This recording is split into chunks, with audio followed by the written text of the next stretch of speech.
I was only 5 years old when my parents' marriage finally shattered. The world felt unsteady, like the ground could shift beneath my small feet at any moment. Mom and I had moved into a modest 2-bedroom apartment on the first floor of an old complex lined with palm trees. My room was right across the narrow hallway from hers, but I rarely slept there. The nights felt too big and too lonely without her. Instead, I would crawl into her bed, curling against her side like a lifeline. Her warmth and the familiar scent of her lavender lotion made the fear of the unknown divorce fade, at least for a little while. It was the peak of a sweltering Florida summer. Even after sunset, the air hung thick and heavy. Mom had left the large window behind her bed cracked open, the thin screen the only barrier between us and the humid night. The ceiling fan spun lazily above us, doing little more than pushing the warm air around. That night, something pulled me from sleep. My eyes fluttered open in the darkness. The room was bathed in faint silver moonlight spilling through the window. I sat up slowly, rubbing my eyes, and that's when I noticed him, our orange tabby cat, Whiskers. He was sitting perfectly still in the doorway of Mom's room, silhouetted against the dim hallway light. It was strange. Whiskers always slept curled at our feet or tucked between us. He never wandered off like this. As I watched, he turned and padded silently into my empty bedroom across the hall. A soft, low meow drifted back to me, almost like a warning. A chill ran down my spine despite the heat. "Mom," I whispered, my voice tiny and trembling. I turned toward her, shaking her shoulder. "Mom, wake up. Something's wrong with Whiskers." She stirred, groggy at first. "What is it, baby?" she mumbled, her voice thick with sleep. In those few precious seconds it took for her to sit up, everything changed. We both looked back toward the hallway at the same moment. There, standing in the doorway of my bedroom, was a man. He was tall and thin, dressed in dark clothes that blended into the shadows. His face was partially hidden, but I could see the glint of his eyes as they locked onto us. He had been inside my room, my safe space, and was now stepping out, moving with eerie calm, as if he belonged there. Terror exploded in my chest. A scream caught in my throat, but before any sound could escape, Mom moved with lightning, primal speed. In one fluid motion, she scooped me up like I weighed nothing. Pure maternal instinct surged through her. With a cry that was half sob, half roar, she hurled me toward the open window that I sailed through the screen in a blur of motion, the mesh tearing as I crashed through it. The drop was only a few feet, but it felt like falling forever. I hit the damp grass outside with a thud that knocked the wind out of me. Pain bloomed in my elbow and knee, but adrenaline drowned it out. Mom was right behind me. She vaulted through the broken window, landing hard beside me. Without missing a beat, she grabbed my hand and started running, screaming at the top of her lungs, "Help! Somebody help us! There's someone in our house!" Her voice tore through the quiet night like a siren. Lights in neighboring apartments flickered on. A dog started barking frantically. I clung to her, sobbing, my little heart hammering so hard I thought it might burst. "Mommy, who was that? Why was he in my room?" I wailed, tears streaming down my face that we huddled together on the grass as neighbors rushed out. Someone had already called 911.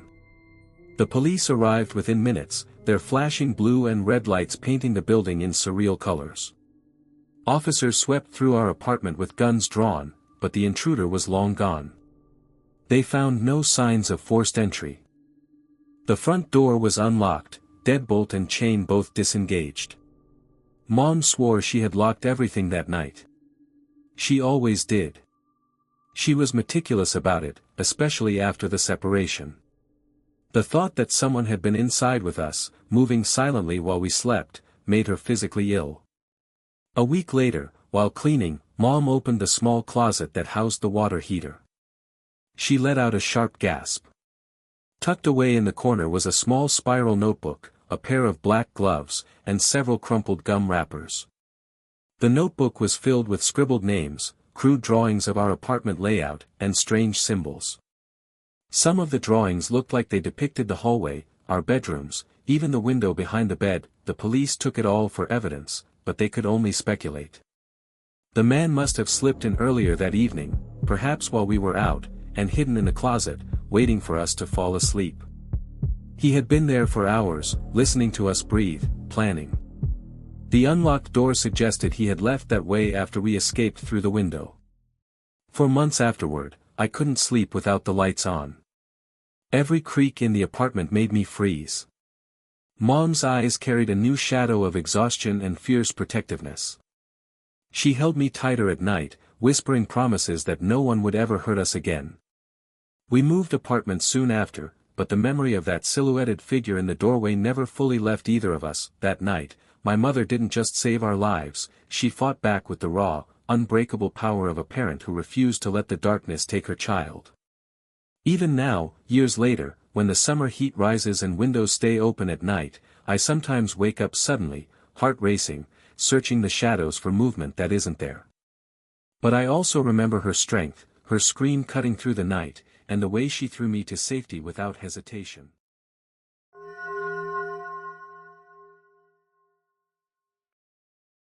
My grandfather and my father were the only physicians the remote mountain town of Black Hollow had ever truly kept. Tucked deep in the mist-shrouded ridges of the southern Ozarks, the town had always been poor, cut off from the outside world by winding roads and older things that didn't care for maps. My mother died when I was 4. After that, it was just my father and me in the creaking 2-story clinic on Maple Hollow Road. He practiced for nearly 25 years before a heart attack took him the week after I left for college. The town buried him quietly. In the 12 years that followed, 9 different doctors came and went. None lasted longer than 18 months. The last one packed up in the middle of the night and left his car abandoned on the county line. After my residency, I came home anyway. The welcome was overwhelming. People wept openly in the streets. Old women pressed my hands to their cheeks and whispered, "Your daddy would be so proud, Dr. Harlan Graves." Children stared at me like I was some kind of saint. I told myself it was just small-town gratitude mixed with loneliness. But something in their eyes felt hungry. I moved back into the old clinic apartment upstairs where I'd grown up. The place smelled of damp wood, yellowing paper, and something faintly metallic. Within days I developed a constant pressure behind my right eye, like an invisible thumb pressing into the socket. My throat felt raw. By the end of the first week I was waking up drenched in sweat even though the nights were cool. My first house call was to Mrs. Elara Voss, an old woman dying of a brain tumor the size of a lemon. Her daughter met me at the door with hollow eyes. Inside, the house was stifling, windows nailed shut, heavy velvet curtains drawn. The walls were covered in old portraits of women, all sharing the same long, severe jaw and deep-set eyes that seemed to follow you across the room. Mrs. Voss lay propped on pillows stained with sweat. A metal basin beside the bed held cloudy vomit. Her right pupil was blown wide, fixed and black. She reached for me with trembling fingers. "Dr. Graves, come here, child." Her voice was a dry rasp. When I leaned close, she clutched my hand with surprising strength and whispered something that sounded like a prayer ending in "thank you." I drew blood for labs. The vial looked almost black, far too dark even for venous blood.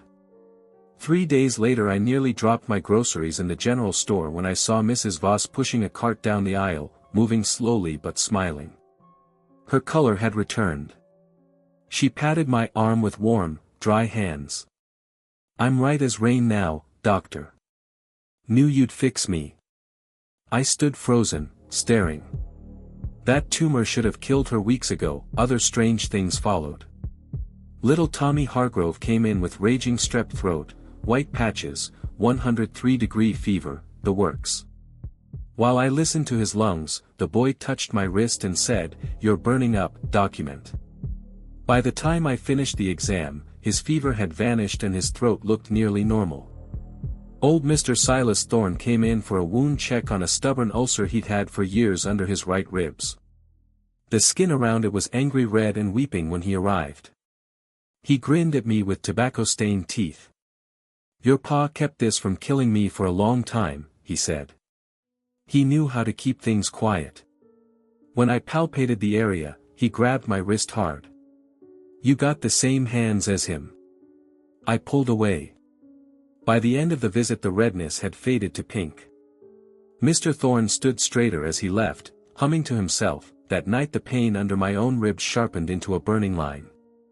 I lifted my shirt in the bathroom mirror and found a fresh, puckered scar forming exactly where Mr. Thorne's had been. The skin around it was hot and raised. I tore the clinic apart looking for answers.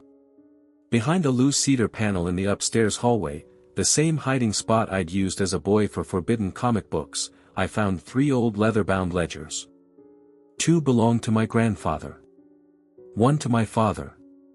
My father's book was organized by affliction, headaches, fevers, failing memories, tumors, failing organs. Next to each name were careful notes and dates. Under growths and tumors, I found Mrs. Alara Voss. Do not accept. Burden too advanced. Cast out immediately. Below it, written in urgent red ink, if taken by mistake, cast out before the new moon. I have less than 2 weeks. My right eye has started to drift. I vomit every few hours. The scar under my ribs pulses with heat. At night I hear Mrs. Voss's dry whisper in the dark. Even when I'm alone, there is an address scribbled in the margin of the ledger next to several other, cast-out, warnings, an abandoned clapboard chapel on Black Creek Road, half swallowed by the forest. The same place where they found my father's body sitting upright in the front pew, cold and peaceful, with no signs of struggle. The townspeople still leave flowers on the steps every spring. I don't know what my father was doing here for all those years, or what I've accidentally inherited. But the people of Black Hollow aren't just welcoming their new doctor home. They're feeding him their suffering.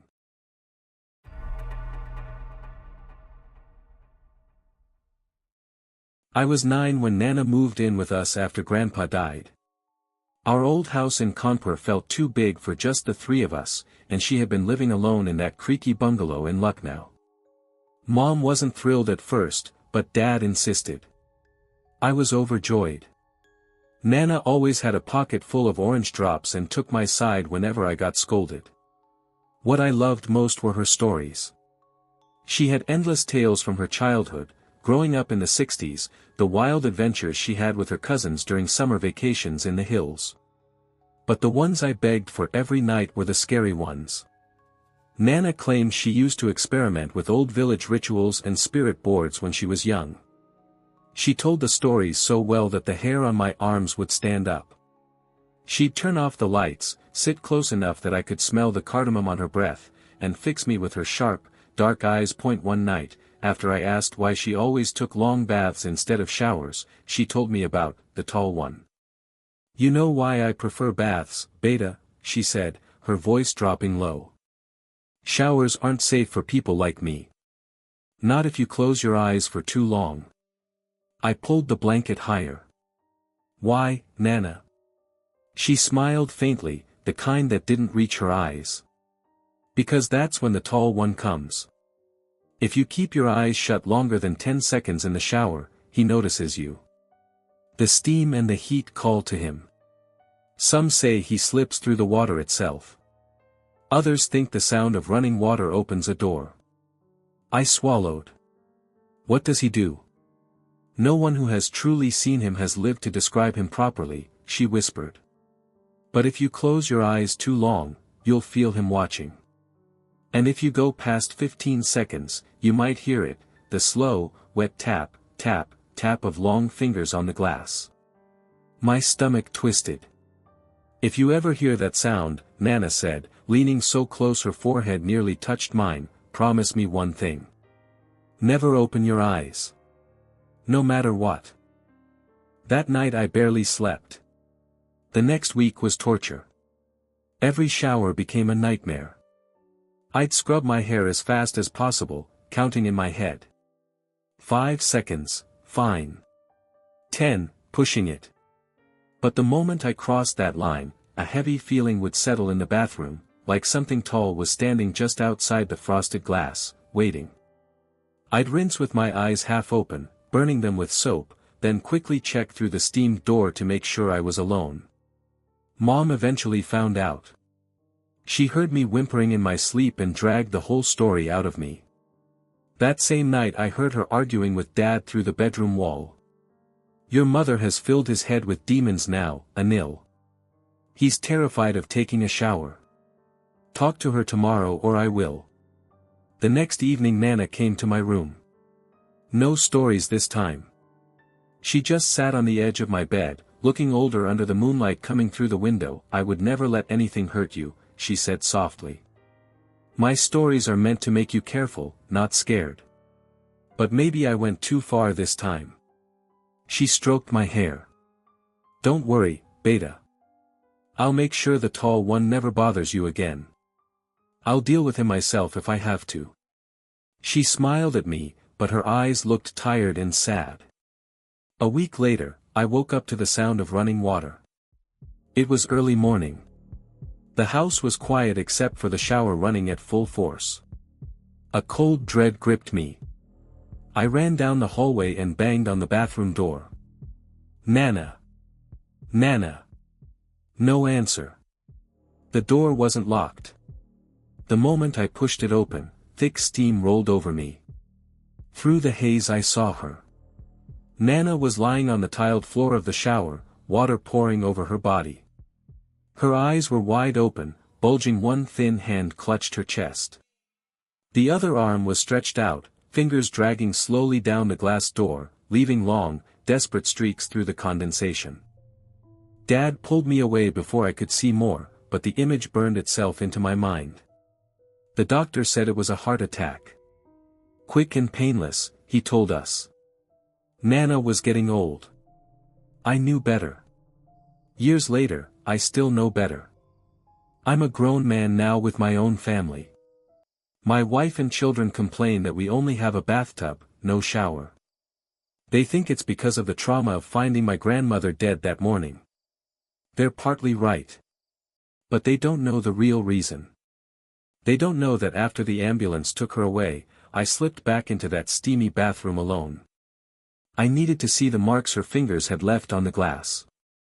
They weren't the wild, panicked scratches of a dying woman trying to get up. They were long, deliberate streaks, and there were other marks mixed in with them. Much longer fingers.